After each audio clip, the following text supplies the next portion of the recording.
Hi, I'm Dawn Sweitzer, and you are at Dawn Sweitzer Studio, and you are watching A Student's Perspective. Hi there, and thanks for tuning in to A Student's Perspective, the weekly series that connects students with designers, manufacturers, educators, industry professionals, and design media celebrities to hear their stories on just how they've gotten to where they are now.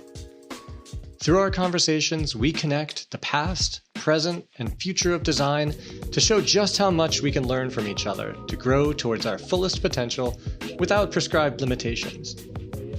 Think of A Student's Perspective as a weekly design lecture series from the student's point of view. A Student's Perspective is a division of the nonprofit University Hall of Innovation, whose goals are to connect students with the design industry through design challenges and mentorship, and a collaboration with the Marywood University Interior Architecture Program in Scranton, Pennsylvania.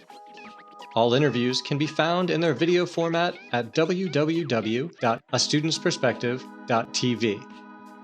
For more information or sponsorship inquiries, please contact universityhallofinnovation@gmail.com. Thank you everyone for tuning in for another episode of A Student's Perspective. I'm Maia. And I'm Jen, and we are here with Dawn Sweitzer and Milvia Ricca here at Dawn Sweitzer Studio. We're happy to be here. We're at Spring High Point Market 2022. So before we begin, if you guys wanted to just give us a little background on yourselves, what you do today, where you came from. Well, I started my company about 30 years ago and started out creating home accessories and trays and objects and things like that. And the company was called Notre Monde. And probably 10 years ago, I partnered with a Belgian company called Ethnocraft and created a whole line for them. And then created an offshoot company, you're going to have to edit all this, called Dawn Sweitzer Studio, where I do bespoke paintings and textiles and all kinds of homeware designs. And we sell them on a global level. We sell them to, stores like Anthropologie, Crate and Barrel, West Elm, Our House. There's lots of different venues that I also do hospitality, which is really interesting. So we do a lot of hotels and, projects for them, whether it's art or, it could be a rug collection, it could be wall mirrors. And so really we do all kinds of projects that are related to like home and interior design. Okay. All right, and then Milvia, if you wanted to explain what your role is in all of that and how you two met, actually would be wonderful. So I started out in apparel, worked at Anthropologie, built that brand for many, many years, and just ventured out and did clientele work, then met up with Dawn, and we've been partnering on different collaborations. So I support her in product development. Okay, interesting. Do you two want to talk a little bit about both of your guys' schooling and how you got inspired to become in this type of industry? Yeah, so I don't have a formal degree. I went to school in Seattle for about a year, and then I lived in Russia for 3 years, and just working and traveling. I always wanted to travel abroad. I'm from the Midwest. So it was always something that fascinated me, just seeing the world, and I love different cultures and the techniques and things that they create throughout their culture. So I moved there, and then I then bought a car and a couple mountain bikes and started up in Scotland. And for the next 2.5 years, I traveled all the way down through Europe and through France and Italy, and we were everywhere, and it was, I was willing to smash grapes in Italy if I needed to. There was no agenda. And throughout those whole, the travels, I had an opportunity to really get to know, the people in the villages, and to go in and see this, whether it was creatives or grandmothers making pasta at a dining table in Italy. All of that is just, I think it was just this wonderful experience, and then I came back to the States back to Ohio when I was 23. And then I decided, I wasn't sure what I wanted to do. You know, I don't have, like I said, I don't have a formal degree. So I was like, you know, I knew I wanted to do something in the creative realm, but I wasn't sure what that was. And so when I lived in Seattle, I would silkscreen T-shirts and posters for my buddies that were in bands. And because, you know, we were all just trying to figure it out, right? Mm-hmm. And so everybody sort of chipped in. And so I knew how to silkscreen. So what I started doing is creating patterns and things like that I would apply to different, you know, like my trays or tabletops or fabrics or whatever. And so it was sort of this interesting catalyst to like, that started it all. And I also hand painted things. I used to do murals and things like that to facilitate my income, you know, while I was trying to create my business. So I really had my hands in a lot of different pots, you know, starting, you know, you're just trying to figure it out initially when you're creative. You have this energy, but you're not quite sure where to channel it, right? So it's like a funny thing. So that's kind of where I started. So yeah, I don't have a formal degree, but I feel like my education and throughout the travel and the people that I've met and the 30 years that I've been in this industry have really given me, you know, this, you know, extraordinary, you know, education. Yeah. Yeah, I don't know if there's a university for that. There's nothing really better than hands-on experience. Right, That's definitely. For sure. And traveling alone, I mean, that excites us. We always, like, we'll joke about it, but I think we're half serious, is how about after we graduate, we just book it to Europe and stay there for a while, because I guarantee that you already learned so much and experienced so much that it just drove so many of your designs that you have today, or at least you can think back, oh, that time I was in, well, you mentioned Peru earlier. I don't know if that did go through or not, but well, that's a project that we're working on together, so that'll be something future. But I remember, you know, when I was in Greece, so I went to Athens, right, and then you take ferries to all these beautiful islands.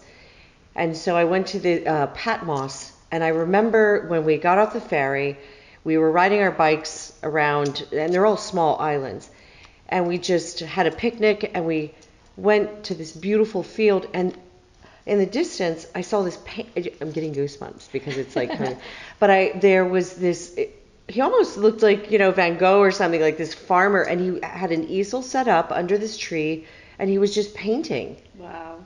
And I just sat there, and I saw this incredible moment, right? And it was one thing after another. You know, you could go to, you know, when I was in St. Petersburg, you know, you would go to the Hermitage, which is this vast, you know, museum of, you know, rooms of Picasso. There was Degas. I mean, just everything, like classical art.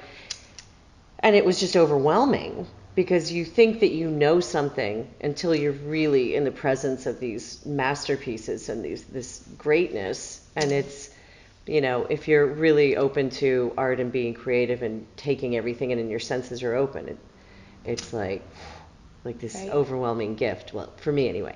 But it was very cool. Yeah. Yeah, Milvia, how did you get started in this? So I started sewing at a very young age. My grandmother used to sew, and I would, you know, I was probably like, I don't know, 8 years old, sewing like little holes in my sock, you know, sewing them up and making Barbie clothes and stuff.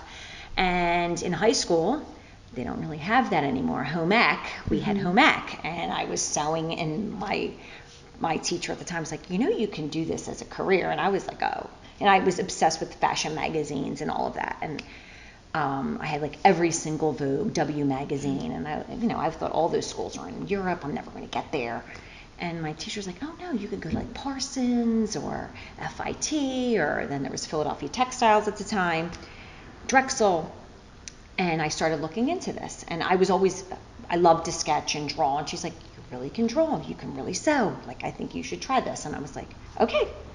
And I went to school at Philadelphia Textiles. Now it's Philadelphia University, and now changed to something, I think Philadelphia Jefferson University, I don't know.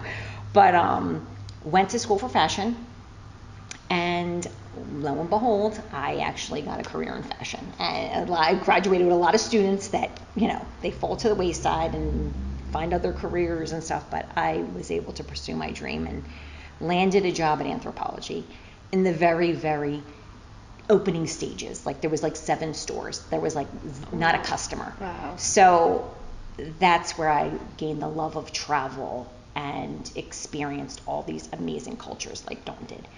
You know, before Clinton Court, you know, now everybody goes there in Paris and this flea market. Like you're walking through these flea markets and you're finding a hanky from like the 1800s, and then from there I had to create a pattern, you know, a whole, you know, intimate set like PJs out of this little hanky and doily, and it just was an incredible experience because everything just built upon that, and it was just very authentic. Because it was in the infant stages, you know. Then now it's, you know, a huge retail space, but it, you know, then there was home, and we could do, you know, textiles and pillows and throws, and it just layered on, and it just became this, I guess, experience for people. And that just like you coming here, you're coming in and you're like engulfed in this amazing experience. That's what that store was like, and it was, you know, 7 stores, and then when I left, it was like 200 stores, you know. Wow. It was incredible to build a brand like that. That's amazing. It was a cult brand, Yeah. you know. Yeah. That's amazing. Yeah. Wow. But you know, that gave me the experience to try. You know, I've traveled all over the world, and just like Dawn, you know, these cultures influence you in so many ways, and it could be a color, a scent, A technique. A technique. It's just like, oh my God, and then you're All senses are open. everything. So that's what you have to like live it. Yeah, it's great to see it, you know, on Instagram and social media and all this stuff, but you being present in that moment and experiencing the whole vibe, you know, just walking down a street, looking at a window. Literally going to, like in India when you're developing rugs and things like that, because we've done that throughout our careers, like lots of different categories for home. You drive for hours, like you fly into Jaipur or wherever, and you're driving hours going into villages where the women are working. I mean, they're on dirt floors and they're working on these incredible, like these looms, and 3 women are creating 1 rug. And so it's interesting that, and they're the pride and the craft and the craftsmanship. It's just, you know, working with wools and things, and everything's like sustainable from these, you know. It's just so fascinating. Wow. And the colors, like they're dressed in these saris, and then there's this dust, you know, coming through, and you're like, Talk about all senses it's open. really, it's Honestly. it really is incredible. Wow. You're seeing, you know, they have the metallics in their saris, and they're weaving, and it's magical. It really is a magical experience. And And they're supporting their villages. Women are supporting their villages. They're putting their children through school. They're, you know, when otherwise they wouldn't have those opportunities in you know, certain countries and cultures. You know, it's not like America. You know, I think we have so many opportunities that we take for granted. You know, and for us it's easy. We have the opportunity to go to college or go to school or travel where we want. You know, there are so many cultures that don't have that opportunity. But within that, they create such beauty, you know, that I just feel like when, you know, I have just such humility when I go there, and whether it's there or, you know, when I was in, you know, whether it's Indonesia or, you know, wherever mainland it is. China, you know, you're driving hours to these factories. And I'm not saying like 20 minutes, like hours, 4 or 5 hours. Like you're like half asleep. You know? Yeah. And then you're like, wake up and you're like, oh. And then they have this beautiful garden in the front of a factory with like hundreds of employees. And then like they have their compounds where they live behind there. But when you walk in, there's like these ponds and koi fish, because this is part of their culture. Right. The incense is burning. It really is incredible to see how they infuse their culture in their actual manufacturing and take such pride in their work. When you're really, you know, when we collaborate with these people, they're taking your designs and making it happen, you know. So it's a collaboration, like I said before. That's amazing. And also I feel like we're so surrounded by factories that are just like so technology based and just intense. And obviously in the past, when it was like very early industrial stages, it was really bad for the environment, and they're working on it now, but it still isn't that great for the environment. Yeah. So to hear that they're living in that perspective of more of a simple life, but also learning to encapsulate that culture appreciation in there as well. So it's really nice to hear that when they're working, it doesn't sound like it's the worst cases, as normally I feel like you hear that it's just factory workers are just not having a great time in that environment that they're in. So koi ponds and a beautiful garden as a active resting spot for them. It's just really nice to hear that they've been introduced to that environment. Well, I think they're, a lot of the owners of these factories, they have to be conscious of creating that environment. There are some people that are not, that's not a priority for them. And, the companies that we've worked with in the past and we currently work with, there is an ethical, you have to draw that line and work, with people that are willing to be conscious of that and make sure that their, clients are their employees are taken care of and not overworked and not in an unsafe environment, and you're sustaining, as much of whatever it is you're doing, whether it's working with teak and wood or wools and different threads and things like that, or denim and dyeing, and because that's not great for the environment either. And they're trying. I mean, I have to say that as we learn, the factories that we've worked with, or I've worked, both of us that we've worked, it's part of your DNA. You know what I mean? You want to work with the people that are conscious of what's going on around. They want to take care of their people. You have to, in China, they want their people to come back. So of course they're going to take care of them. Chinese New Year comes, they go, they want, those employees go back to their families that are like miles and miles and hours away. If it wasn't a great environment, they're not going to come back. They'll find another place to go to. So to, ensure that they're having, quality product, you need to take care of your employees. In India, the same thing, that handcraft, like a lot of, they're on the floors. No, they do that craft on the floor. That's what, in their homes, they're on their rugs. That's how they do it. It's not like, the employee made them sit on the floor. No, that's where they're comfortable. That's how they've done this for years. That's how they do their craft. And so you have to look at it in a different perspective. You know what I mean? Like, this is how they've learned to do it. This is where they do it. It's, that's how it's done, But you want to work with people that have the same values. So you have to do the due diligence and partner with the right people. Yeah. Would you say the two of you, kind of through your travels and experiencing these different factories and the way they're incorporating their culture into their daily life, would you say you bring that into your own design now? Because I feel like the U.S. is very like, you go to work, it's very sterile almost. Like, you go to work, you come home, and it's very like black and white. But do you feel like you bring that are trying to bring that culture and appreciation for like your lifestyle into your own work environment now, because you see that it's so important in the way you're like, you make your space comfortable? Would you say? I would definitely say that. I mean, this is one of the most important things to me. I love surrounding myself with beautiful things that inspire me, and I love learning. I'm learning constantly every day, and I work with amazing makers and weavers. I mean, I do all the painting and I do the designing and stuff, but I'm working with an extraordinary weaver from Alabama, and he restores couture gowns. He creates costumes on Broadway. Yeah. So when I give him my designs or aesthetic, or then that's another interesting layer on to what he does. So it's like he's an artist in his own right. And then I work with wonderful people that do the wood, or when I'm creating tables and things like that. It's not it's people that are invested in their craft, and that inspires me. So I always I feel like it's an appreciation for culture.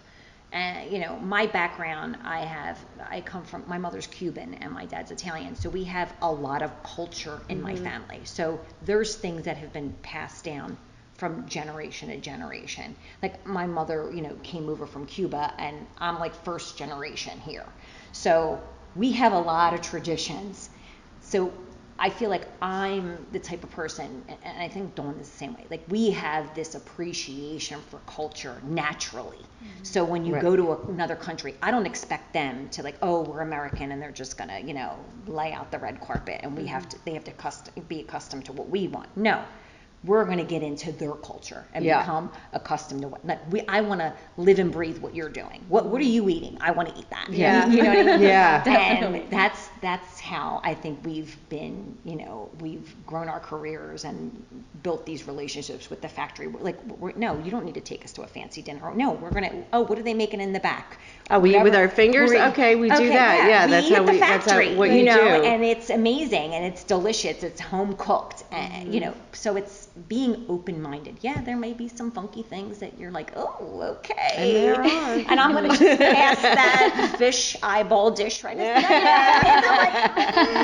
I love that journey for you. Yeah, I'm like, you know, sometimes you need to say you're vegetarian. You know? But no, it's great. And also when that gesture, when they're creating this for us, you know, that's, you know, something that they hold, you know, in high regard. Like it's really, I can't find the word that I want to say, but it's like a mutual respect. Yeah. You know, it's that appreciation. They appreciate that we want to get in there with them. Like, oh, what is? Yeah, sure, that's great. It's you know, you just want to be humble. Right. You know. It's definitely refreshing to hear that you guys have that perspective, because like you said, like you're not walking over there, oh, I'm American, roll out the red carpet. And I feel like that's a lot of the stereotype that Americans receive. So it's nice to hear that as you guys are collaborating with these people and working with them, you're also diving in and understanding where they're coming from. And I think it definitely helps that you both traveled early on as well. So I think, again, I'm inspired to just kind of do that now and get that culture shock that we definitely need to see and hear. And I am kind of curious, have you had the opportunity to go over recently, or do you continue to travel to these places and work and collaborate with these people and kind of dive into what their workplace is? My last trip was in India a few months ago. So yeah, definitely. I traveled all over India. Yes, COVID has definitely put a damper on things. But I started traveling again in September and was in South Africa and then was in India, had the opportunity to go there, was trying to get over to China and stuff like that, but still, unfortunately, that's still not possible. But things are opening up and they've been welcoming and, you know, wear your mask, you know, do the things you need to do, protect yourself. But it's been good. Good. Which is good. So how else would you say that traveling and meeting these people have influenced your artwork and everything that you do here in terms of environment that you place yourself in, but as well as the actual inspirations that guide your designs? Oh, I think it's everything. I feel like because I'm, you know, a painter and create textiles and things like everything. That. I'm Jack of all trades. Yes, Wallpaper. Circus clown. No, but I feel honestly, when people ask you like what inspires you, it's honestly everything. Everything that I'm surrounded by, I'm inspired by. It could be music, it could be a scent, it could be, you know, a book or a poem, or threads, or a shape, or a shadow. Excuse me, but it really is. I find that question very interesting because I feel like when you're a creative, you absorb everything, right? And it's just how you filter out certain aspects of it, and what, you know, sort of reads to you, you know, and then it's this sort of layered thing, right? And you sort of edit as you go through it. I mean, I feel like I do. Yeah, there's definitely not like one straightforward answer for that question. No, it's a tricky one. Yeah, that's a tricky question, girls. I come here to get influenced. It's like my happy place. Like, Milvia, check this out. This is like this cool new thing that we're doing, and it's really funky, and it reminds me of like yak hair. Or, I saw this thing on National Geographic, and it's super cool. But then there's this Japanese, like wabi-sabi thing that is, like mash that up. So it really is not one. It's just such a hard question to answer. Milvia, you're saying, so you worked at Anthropologie, which is amazing. So what are you doing now? And are you still working for Anthropologie, or are you transitioned to something else? Now I'm doing just consulting, so I work with a bunch of different companies. So from there, I went to another fashion company, opening ceremony in New York, and then COVID hit, and they were sold right before COVID. So then I was like, oh no, I have to reinvent myself. But before that, I was consulting little brands here and there. And then I was like, COVID hit, and I was like, okay, let me take on this consulting a little bit, deeper, and met with Dawn and some other people. So I've been just working with a bunch of different clients in New York, all over. That's so cool. It's good. It's kind of scary because when you don't have that like steady paycheck, you know what I mean? But I don't know, I feel like COVID kind of it was like a reset, because you have like this one track mind. It's like, this is my career, and I'm doing this, and then I'm going to do this, and then I'm going to do this. And it kind of was like a pause and made me kind of reset. And I was like, okay, I've done all these different things. How can I take everything that I've learned and just kind of put it into something else, like, and reinvent myself? Like, okay, I can support, you want to do caftans? Oh, okay, I know how to do that. You want to do cushions? Okay, I can do, And I've been able to work with so many interesting people and have been able to connect with Dawn. It's just amazing, so I'm enjoying it. That's good. You're going with the flow. I'm going with the flow. I mean, that's all you can do, really. That's all you can do right now. Yeah. But it's amazing when you open yourself up and you sort of allow things to happen organically. It's amazing what comes into play I feel like when you're forcing something or fighting something, or even like there are times when I've been creatively, sort of paralyzed, right? And I can't, like, people come into the studio and they'll be like, oh my God, this is so creative and stuff. But there are times when it's like, I don't know what I'm doing, and for someone to think that you always have it all together, you don't. It's this evolution, right? And once you allow yourself to give yourself a break and breathe and sort of allow things to come, then really interesting, beautiful things come out of that. I found, like, when you think like, oh my God, I gotta like pivot over here, I lost this, or this isn't working, this painting's ruined, nothing's turning out right. When you just relax and allow that organic sort of thing to come to you, it's amazing what happens. And you're like, okay, I get it. Yeah. I see.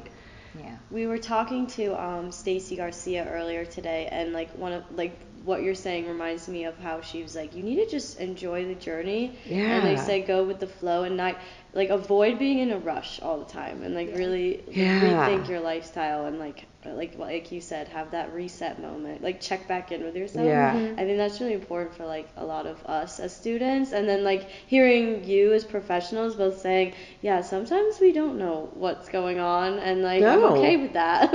Well, and especially when you're trying to meld like art with commerce, right? Like there's a lot of artists that are just creatives, right? But what we're doing here and in this whole marketplace, you're creating art and commerce, and you're bringing that together and trying to find a balance with that. And that's an interesting, juggling those two things. And how do you market yourself or brand yourself where it appeals to a specific demographic? And I don't know, that I've always found that fascinating, like growing my brand and, working with my friends who are creative and incredibly smart, I can't say this on camera, but, bad, what, businesswomen but I just, for me, I love to work with people who really appreciate what it is that we're doing. You don't take it too seriously, I wish I was creating world peace. That's not what I'm doing. I'm making things beautiful, and I hope I bring joy to people. But at the same time, it's like putting that all into perspective, but doing it well, and being proud of what it is that we're trying to create, and with the people that we're working with, and having people being, what do you want to say, just conscious of what it is that they're doing. And I don't know, I feel like you're not going to be everything to everybody. Like, that's, I think, something that you need to remember. Not everybody's going to like what you're doing, and you have to take it with a grain of salt. And I feel like Dawn's like super creative, but she is a businesswoman too. Like, you don't like this color? You want to change that? Okay. It's not like precious to her. No, I don't have an ego in the game. Zero, right? It's not like, that's like, collaborating with her is amazing, because it's like, I'm like, Dawn, this isn't working. Like, we need to like figure this out. And she's just like, okay, what do they like? What do we want to do? Like, change it this color. Okay, fine. She's true to herself, and we're true to like what we're passionate about. But there is very little like ego there. Like, okay, they have a better way of doing it, or a better. It's you're that works for their with specific brand, exactly. right? So you have to be nimble. I think, like, when you're trying to, build a business, you have to be nimble and be aware of who you're going after, the demographic or the clientele you're going after. But you also have to be true to yourself too. Like, is this what I want to go after? Because you want to be happy too. Yeah, that's really good advice, I think, for us to hear as students, because like we're a little like unsure of like maybe who you are like as a designer, but we've been talking to other people, and some of them are like, it's not necessarily my style, but I get it, and like or like I enjoy doing it, even though I might not necessarily have it for myself, but I can read people, and I read that what they like this, and I actually don't mind doing that. Like, it makes me happy to see other people happy, and I feel like as you guys are designers, like you would understand that, and like you do that on a daily basis. You're like, I love it, but maybe it's not typically me, but like I can curate to like many different people, and I think that's a really awesome skill that you guys have, like as designers and exactly brand that's owners. it. You need to make yourself marketable, like, you know what I mean. And if you can you have an appreciation for design, you can design basically almost anything. Like, you can understand it. I came from anthropology, from butterflies and flowers and rainbows, and I wore black every single day. Like, I was like a palette cleanser. But I have an appreciation for print. I mean, like, okay, I have a print on today, but I am not wearing head to toe like flowers, and it's not my aesthetic, but I have an appreciation for that, and same with like Dawn. Like, she has an appreciation. She's like, okay, I know this is going to work for this client, and she may not necessarily, that might not be her aesthetic, but this is going to work for them, and she can get into that, like, that mindset. Right, and that's the commerce side of it. Yeah. When I do my bespoke textiles and paintings, it's what I choose to do, and I'm not really interested. I mean, it's lovely that people respond well to it and think it's great or whatever, but it's really not to get that feedback. But it also leads to something else, right? So I have this outlet where I do whatever it is that I want to do. Everything's going to be judged on some level, but I'm not interested in other people's judgments on the things that I do for myself. But when I'm working for a client, it's absolutely about that client, and I'll bring my aesthetic or our know-how, our, everything that we can bring to the table. It's not about me. And it's a really interesting, exercise, Yeah, I like that word that you said, exercise, because you mentioned earlier, like, you need to be open-minded, and I think, like, maybe, like, shutting yourself off and you're like, I don't like doing that, like, you're, like, exercising your mind to, like, tap into all these different things, and you're like, I'm actually getting really good at this, and I'm really good at this, and I'm really good at that. Inevitably, you're going to learn something. Right. If you're open, right, if you have an open mind, you're going to learn something, whether it's something that you love, a new technique, something that you dislike, something, there's always something to learn if you're open. Yeah, and it kind of brings up that mutual respect again, to kind of understand one another and be able to tap into what they're thinking. And it kind of makes me curious about what that client relationship is for you. Do you usually do with like one-on-ones, or is it with those wholesales that you're speaking of? You talk to that brand and kind of ask, what are you looking for that you need me to make in bulk or whatever that may be? What kind of relationship and interaction Always a is team that? of people. There's always a team of people that you're working with. And there's a team of, corporate people. There's a team of creatives. There's a team of manufacturers and producers, And so you are working within all these different perimeters, and to find a balance within that. And it's really just to sort of be authentic and open. And I always feel like with my clients, I adore my clients, and I always feel like something successful comes of it. And because we're all open to, just working together as a team, and you have to, when you're creating, a collection for a brand, you have to be open to opinions and different styles and thought processes and manufacturing capabilities. Retail. This might not read, this is something I designed for Ethnocraft, so this is the prototype, but the capabilities, in our factory in Belgium, maybe this particular threads weren't available, so we took what was available. So you're always pivoting. You're always like Milvia said, you have to have flexibility, not only like creatively, but also sort of, consciously, like, okay, that's not going to work. Let's go over here and see what works. And that's like the end goal. I mean, you want to. Yeah, you want to have, you have to know what the parameters are too. Like, you're going in and you put your best foot forward, and you're going to put the most creative thing out there and try, for the client. But then you need to read, like, okay, maybe finances in there. Okay, well, this is what our IMU target is. This is what our budget is. Like, and then you have to keep all these things in mind. But you don't want to hinder yourself. Like, it's easier to, I guess, over design it a little bit. And then you're like, okay, well, I can cut back here, I can cut back here, instead of watering it down right away. Like, I always feel like it's like, put it out there, work with the factory and know what the limitations are and all of this. Like, you don't want to overpromise and underdeliver. That is a big no-no. I rather overdeliver. Way overdeliver. Go big or go home. But you always want to keep in mind, like, okay, what are the limitations? Like she said, the factory, what can we do in this factory? And you have a pool of different factories that can do different capabilities. But then you also need to know what are the financial parameters that you need to work within. And then ensure that when you're going in, okay, this costs this much money. And then if we take this element off, okay, we can get to this or we can get to that. And you always want to have your options. I think clients, your clients always appreciate when you're like, okay, we can do it this way. I know you love it this way, but it's going to be X, Y, Z. In order to hit this, that, and the other, we need to do this, this, and this. And you have your options there. I think that really helps when you're trying to build a business. Right. Speaking of business, I'm really curious to see what you two are working on currently and like maybe collaborating, because you said you might be collaborating on a few things, trips planned. Yeah. It's a little secret right now. But we're looking at traveling to a couple different places.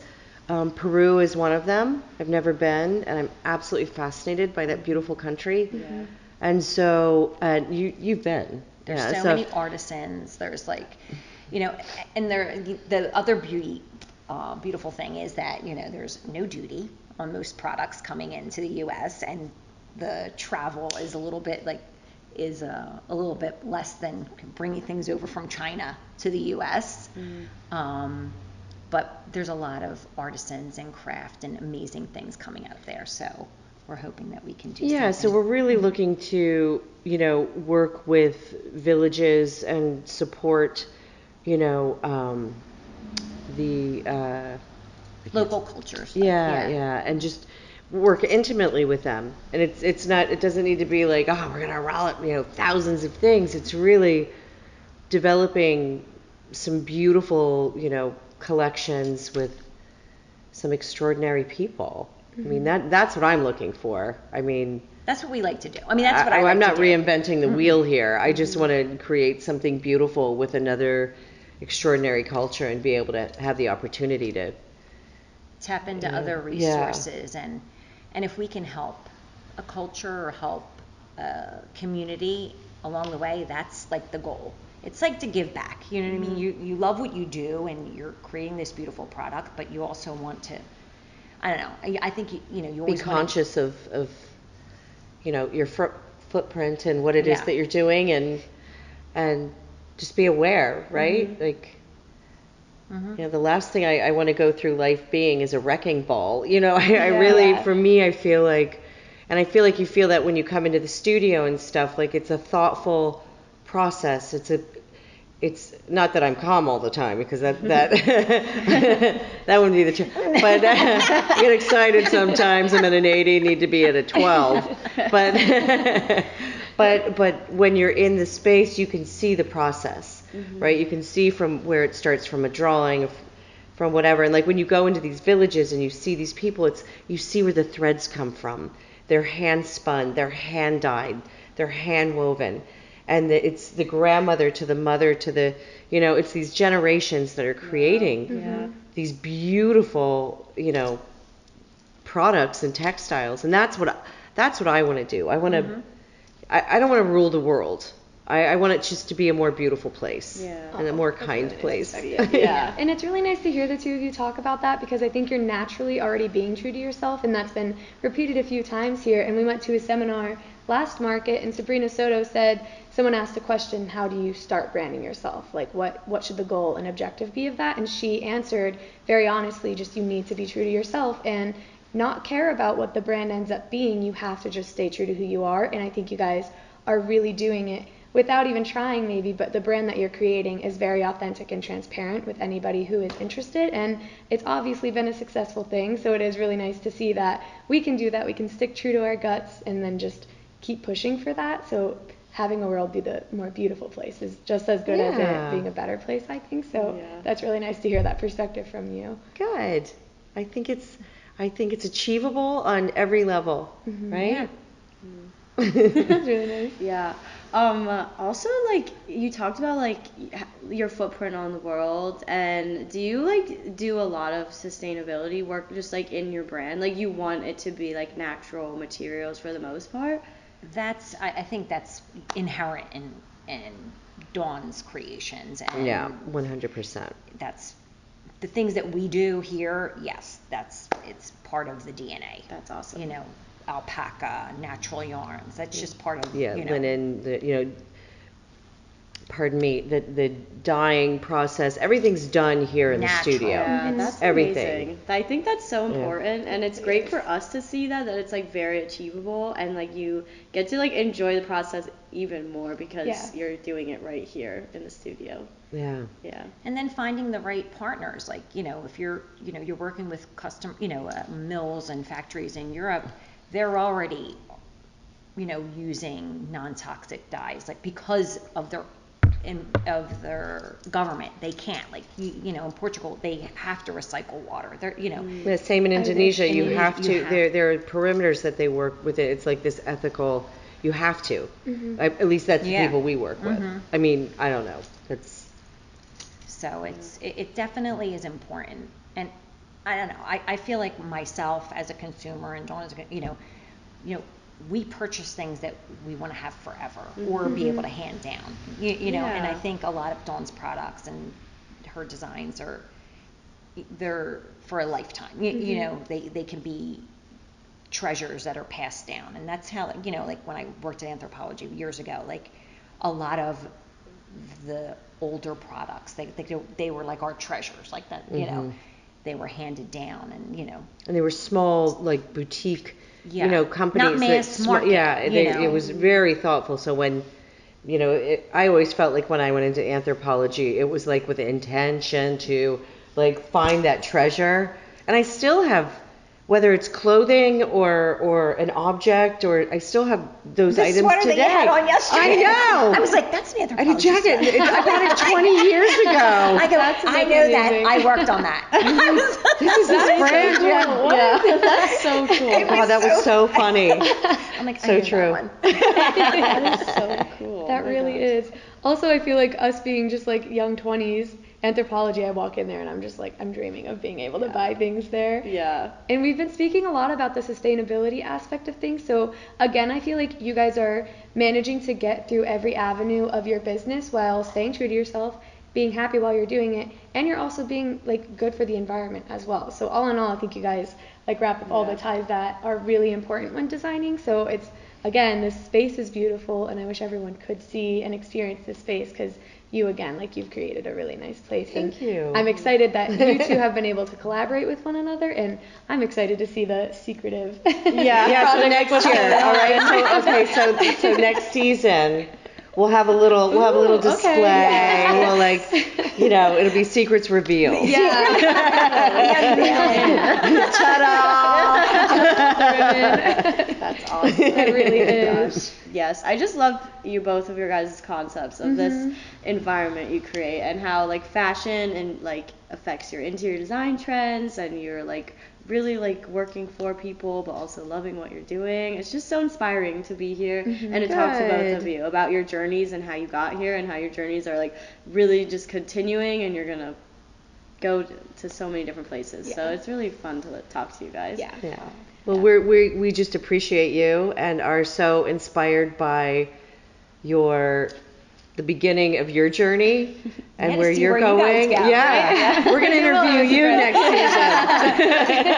The table set. So a typical question we tend to ask our guests is, if you were to go back and be on the beginning of your journey, when you were a student or just when you were doing your traveling and everything, what piece of advice would you lend yourself, knowing everything that you know now? And you guys could, of course, answer separately with that one. Well, I wanted to finish my college career, my studies in Europe. But my mother's like, no, you're coming home and you're finishing here. I wish I would have just pushed on that and finished my study abroad. Like I learned so much more in those 6 months that I was in Italy studying than I did, I feel like, in 3 years of college. Like, it was incredible, because it was just very like, right. So I think travel and study abroad is probably the biggest thing for me. Like, I think the more you travel, the more you're going to learn, and you need to really get into the cultures, like we had said earlier. Just take it all in. Walk the flea markets, just walk the streets, like just take it all in. That is my advice. If you can travel, just do it. Go anywhere. You have any opportunity to go wherever it is, just do it. Run, don't walk. Yeah, just go. No, I do. I feel like that's where I learned the most when I was traveling, and there was a language barrier, and there was, it wasn't about you. It's really being open-minded and invested in what it is you're doing. Surround yourself with,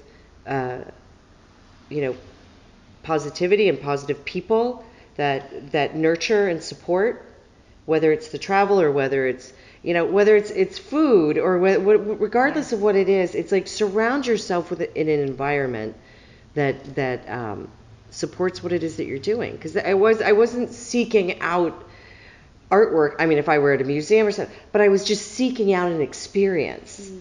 Like, and how does, when I would walk into a back room in Italy and all the grandmothers are sitting around the table creating pasta. Yeah. That's a sacred place. You're not invited to those places. And to be so humbled to be able to like stand on the edge of that threshold and be like, thank you for allowing me in, or going to a museum, or going to a textile factory, or when you travel, that's what it is. It's like you have to have all your senses open. Just and be I think, curious. Yeah. That's it. Curiosity is like key. Like just, take humility it all in. is Humility, key. yeah. Yeah. And we are in such like a fast-paced society, and that everybody is like, I'm better than this guy, and I need to be the best, and it's just like, No. you don't need to do not. that. Yeah, you're not number one. Take Sorry. that journey for you. But really, though, it's like it is definitely important, and it's really nice to hear that from the two of you. Go do that. Go experience that, because both of us have been so curious about the different cultures that are out there, whether it be Italy or Australia, wherever we can get our hands on. It's so exciting to go experience that and actually learn from it, because we were just raised in this, and we both know like there's more out there, and we want to hear about it. Right, and like actually put go your meet phone them. away. Yes. Yeah. Live in Put the social moment. media away. Get your and be present. Yeah. You know, it's Yeah. like reading a book, right? Yeah. Like Right. you know, it's like listening to a song. It's, you know, all that. See, and we were lucky enough because we're not spring chickens anymore. But you know, we didn't have. You know, Grandma here had a flip phone, right? And I was like, dirt. You know, Grandma but the thing didn't is, even have a phone. but it was the thing, like none of that. We didn't have any of that. Mm-hmm. You know, so There's you no were Google just Translate. really Yeah. being Like- present Yeah. to these experiences. I would go. Another beautiful experience in Greece was I went from the most populated area to the furthest place away from it, right? And we had a little fishing village and a little room, and we would at 2:00 in the morning sit out on the dock with literally a string and a hook and this like homemade beer or whatever they had to drink. You just, you know, I'm like, whatever, bring it on. Right. And you would catch fish, and they would tell you stories. I couldn't even understand the language, but I knew what they were saying, right? And for them to bring me into their world and trust me as this American girl, and I mean, it was fascinating. I mean, and it was these little experiences that weave this extraordinary tapestry of history, and I don't know, that's what I would do. Be present and just really like Take things in. take it in. Wow, that's amazing. amazing. I feel so woke. I know. I'm like, oh my gosh. We're like, we're gonna get out of here. Get out. Airplane. That's See you what you're guys gonna next do. year. Yeah. We can't wait to hear about it. Oh Yeah, my we'd love gosh. to Yeah, learn. we'll be letting you know. Yes, what we're up to. absolutely. You gave us a lot of Yeah. really. Did I? Oh, We were like, oh my Well, god. Dawn didn't even tell me that to be a part of this. She's like, oh, just sit here. And I was like, okay. No, yeah, you guys were great. Oh my gosh. Well, thank you both so much. It's really inspiring, especially as young women, to see both of you as such strong, independent women running your Girls own business. rule. Yes, doing it. You are both bosses. Like, this is awesome. So thank you both for speaking. Yay! Thank you for really being so here. much. And We've I'm really enjoyed this. oh, our pleasure. We're gonna leave. We're 100%. inspired. Let's go. Let's go. Make things. Yes, go do it. Conquer the world. Well, thank you guys, and thank you everyone else for tuning in to another episode of A Student's Perspective. Join us next week as the conversation continues. Thank you, everybody. Thanks. Bye. We hope you liked this discussion with the design industry from a student's perspective. Please like, share, and comment, and stay tuned for more inspiring conversations to come.